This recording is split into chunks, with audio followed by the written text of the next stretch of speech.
the stage for our next speaker. We're very pleased and honoured to have you. It's actually Tiffany, who's been your compare. Tiffany Watts-Smith, who is my colleague at the Centre for the History of the Emotions. Tiffany is the author of a book called The Book of Human Emotions, which looks at how we tend to think of our emotions as kind of just natural and everyone has to feel the same in different cultures. And actually, Tiffany's book looks at how different cultures have very different words for different emotions, and maybe even some emotions might exist in Finland or Turkey which don't exist elsewhere. So it's a great book, but she's actually talking... not about that book. Not about that. Sorry, guys. Is this new research, Tiffany? Yeah. So this is hot off the press. And she's going to be talking about blending in and the lost art of disappearing. You good to go? Yeah, so just because Because you've been comparing. because I've been comparing,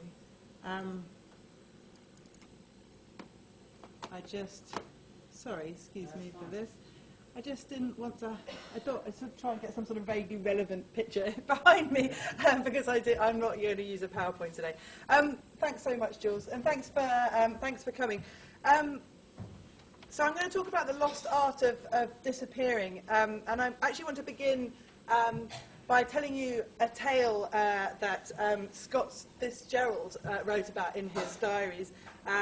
He had been at a party in the 1920s, it's one of those wonderful socialites parties in a big New York house, and he'd come across and met a rather strange man. When he'd seen the man upstairs talking to all of the posh socialites, this man had very Republican views. He had a particular way of talking that identified him as belonging to the kind of elite class, and he had those kinds of opinions too. But then later on in the evening, Fitzgerald went downstairs to get himself a cheeky snack in the kitchen, and he came across this man again.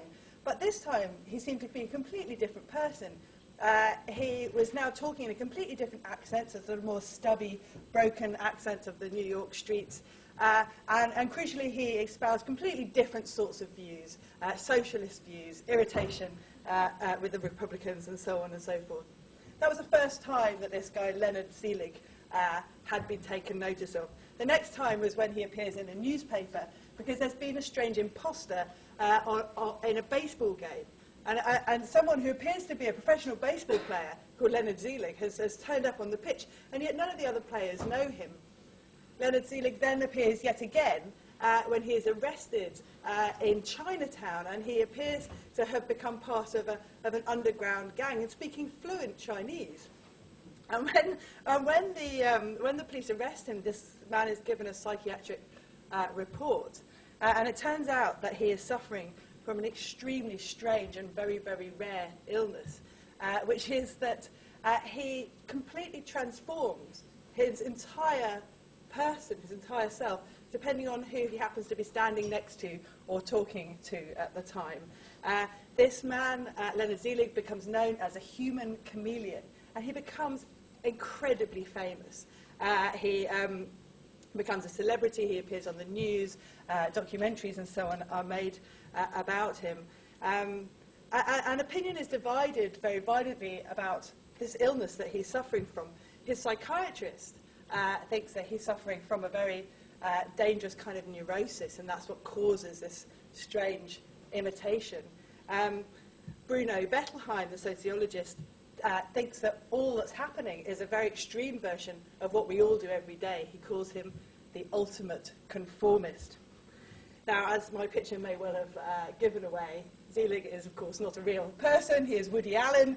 This is a film, and it's a brilliant film, and I really recommend it. One of the things the film highlights is this strangely ambivalent relationship we have to the idea that we imitate one another, that we blend in.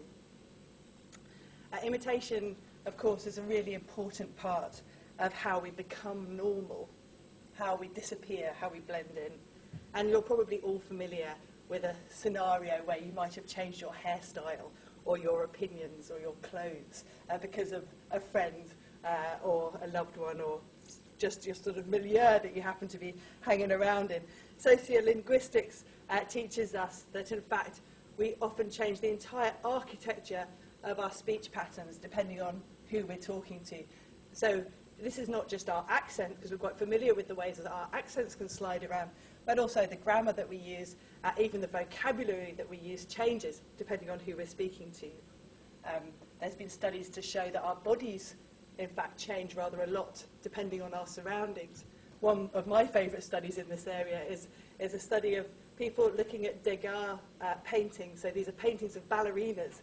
And apparently people who walk around exhibitions of Degas paintings all grow about an inch taller because they all start standing up properly and sometimes even on their tiptoes, which would be quite a feat for me. But we're probably very familiar too with the ways that our emotions can be contagious and we can imitate one another's emotions. Most famously, laughter, of course, being contagious, and yawning too, but also fear and panic and those kinds of emotions too. So why does these imitations happen?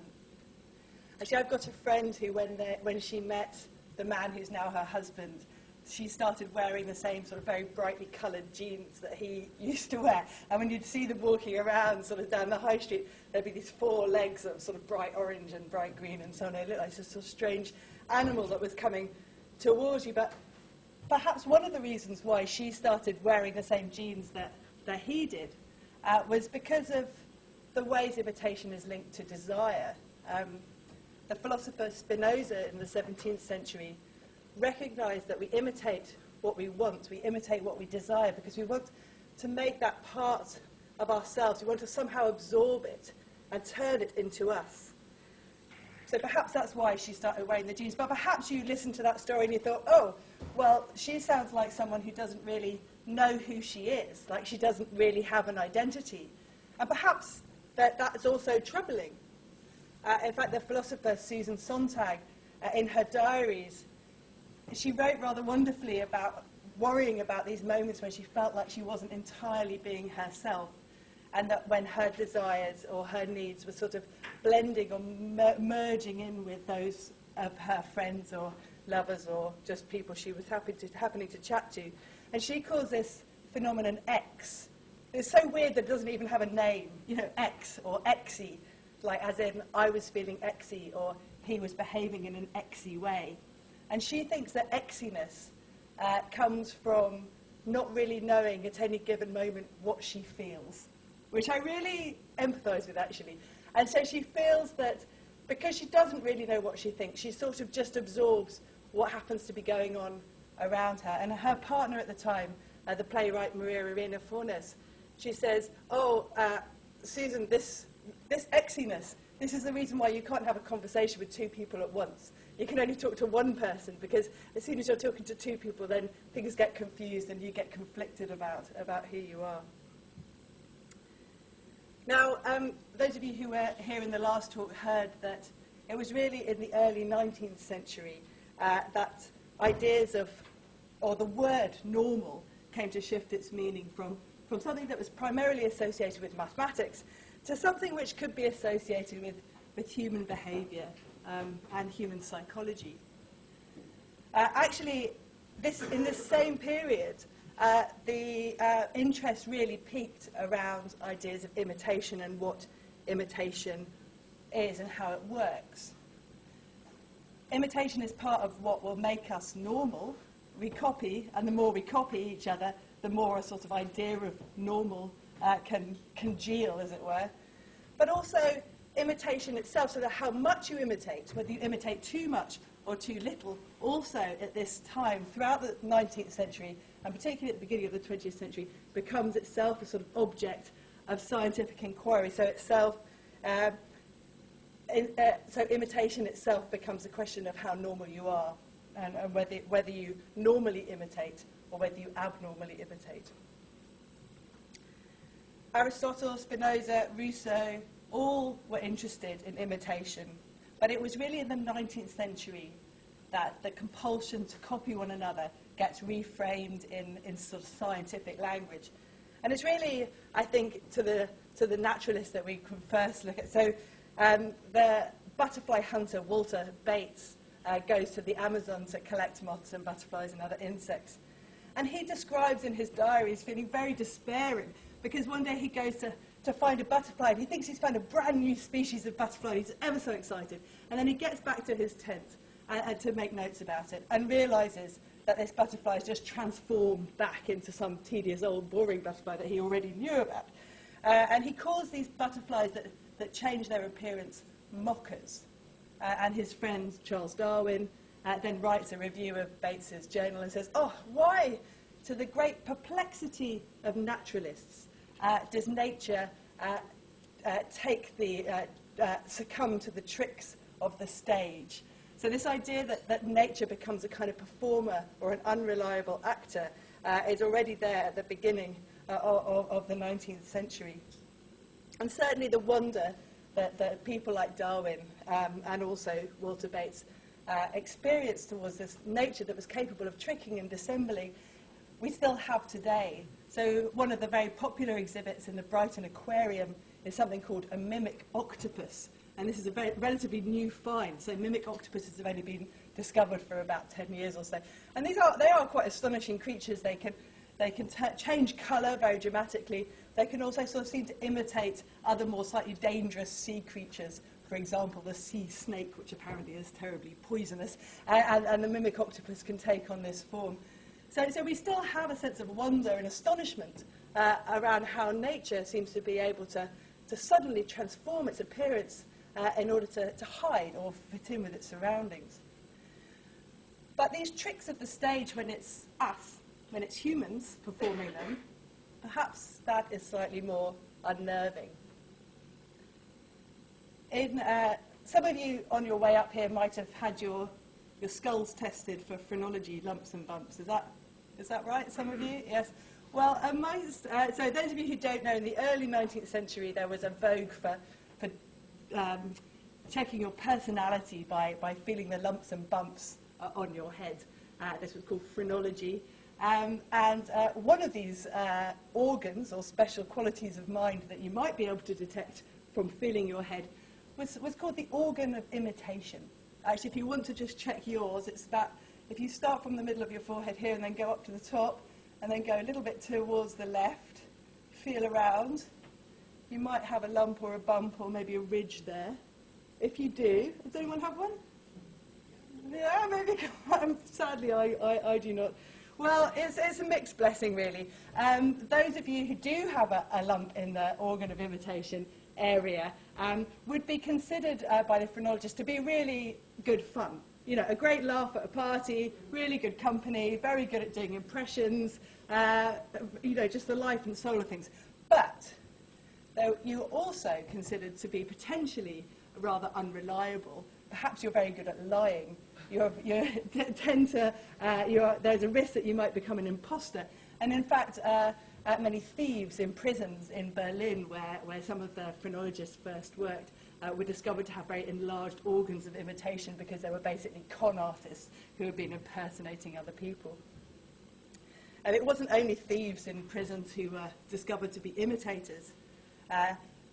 Men of science at this time swapped stories about nuns who succumbed to great terrible epidemics of mewing and biting in convents. They seemed to sort of have some sort of strange contagious behaviour.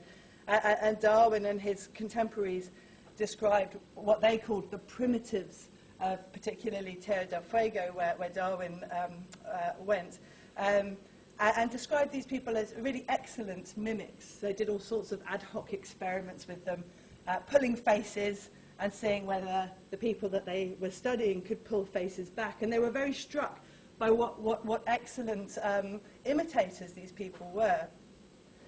What emerged from this kind of work in the mid-19th century was the notion that that imitation itself, so sort of compulsive imitation, was what they called a kind of primitive instinct.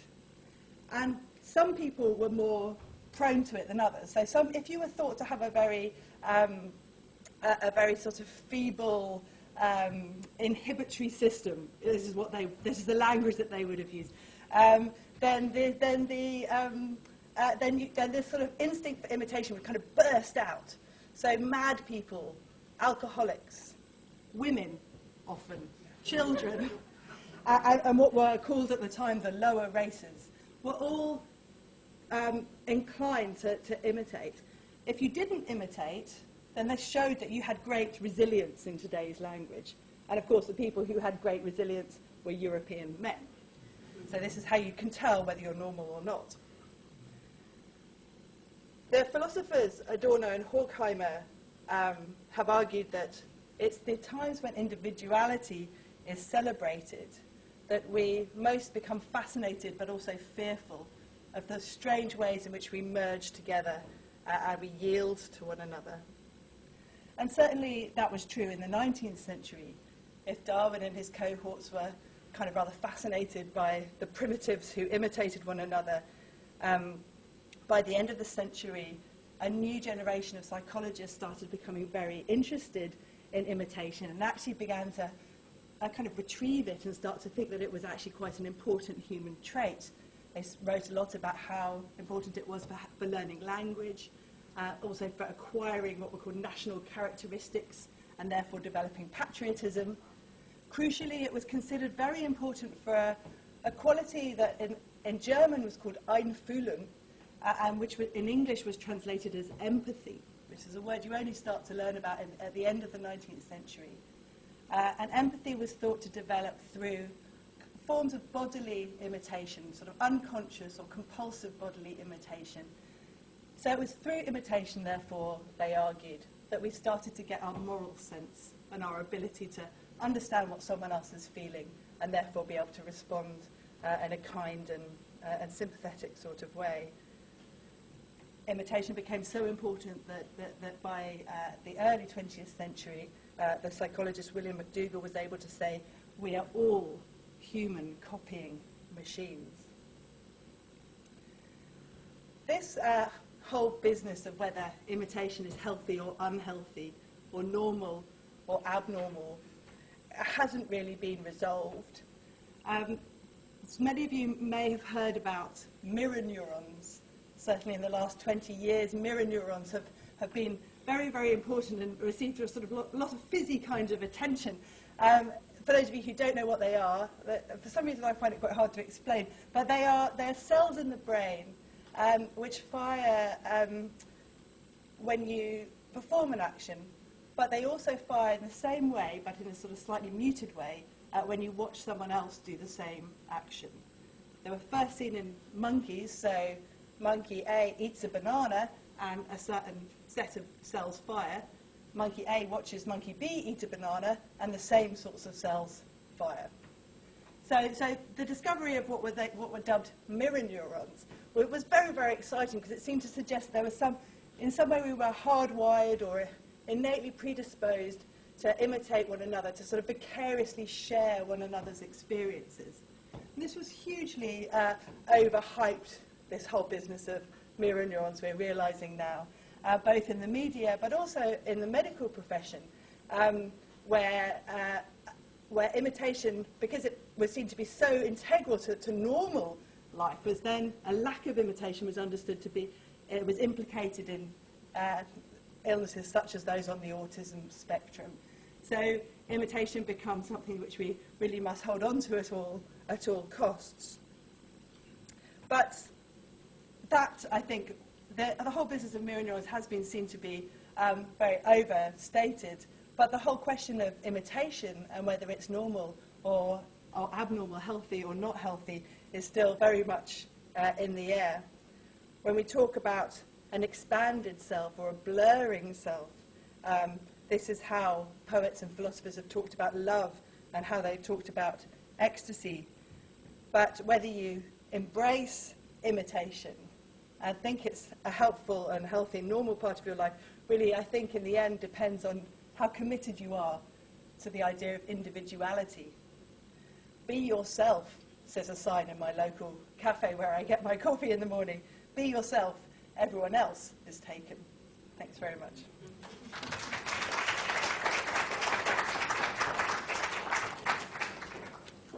Tiffany, it's a pleasure one of these things to hear your colleagues' research. It's really interesting.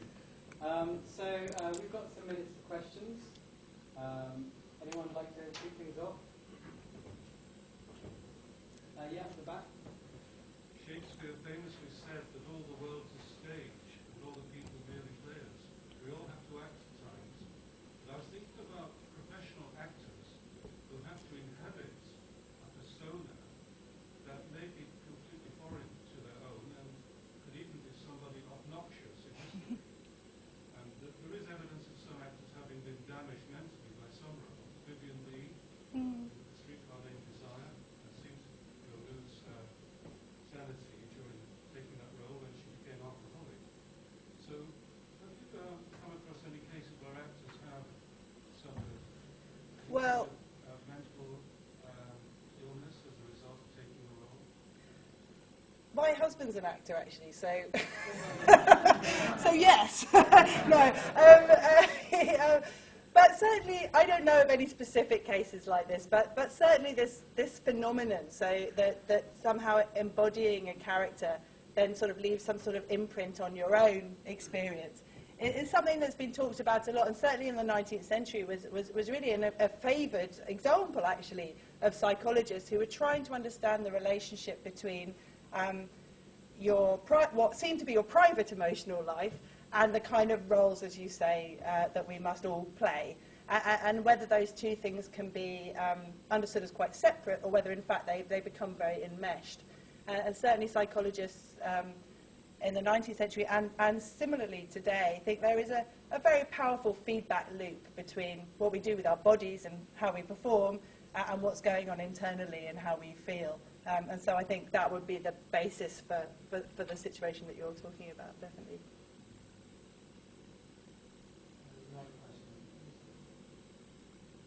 I would like to ask. So I'm interested in, you talked about the situations where sometimes people start compulsively imitating each other.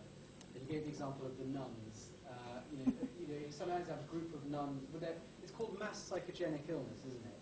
Yeah. So you can have these epidemics where people might suddenly, a town starts compulsively dancing, or a school starts fainting, and person after person starts fainting. I'm interested in that, but do you know, is there any kind of idea about what's going on there?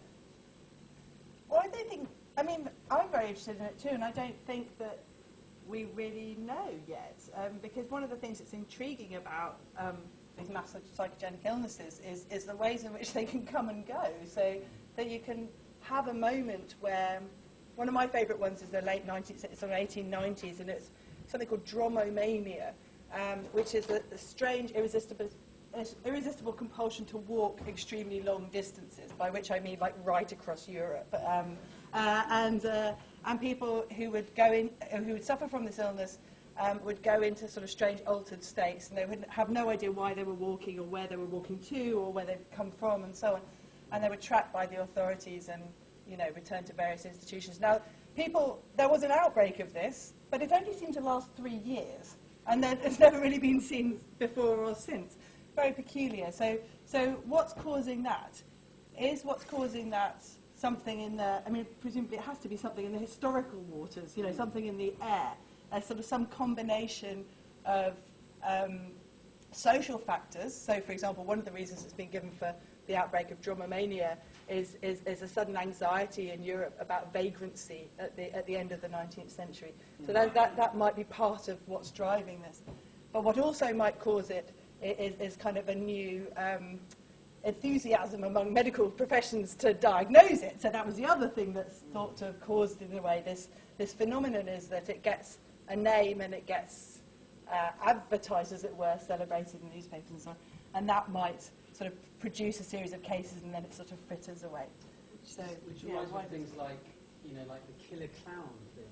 Yeah. It's so odd, right? That it just becomes a viral thing, and people just pick up this script and it gets copied. Or like shooters, like lone shooters, is something that's suddenly got more and more. Yes. Yeah, you suddenly got that sort of the going postal thing in America in the 80s, which has now sort of obviously become huge. What's worth saying is that it doesn't depend on the internet. I think now we kind of think, these phenomena, it really is the internet that produces it. But actually, there are many examples from across time of it. Any more questions? Yeah.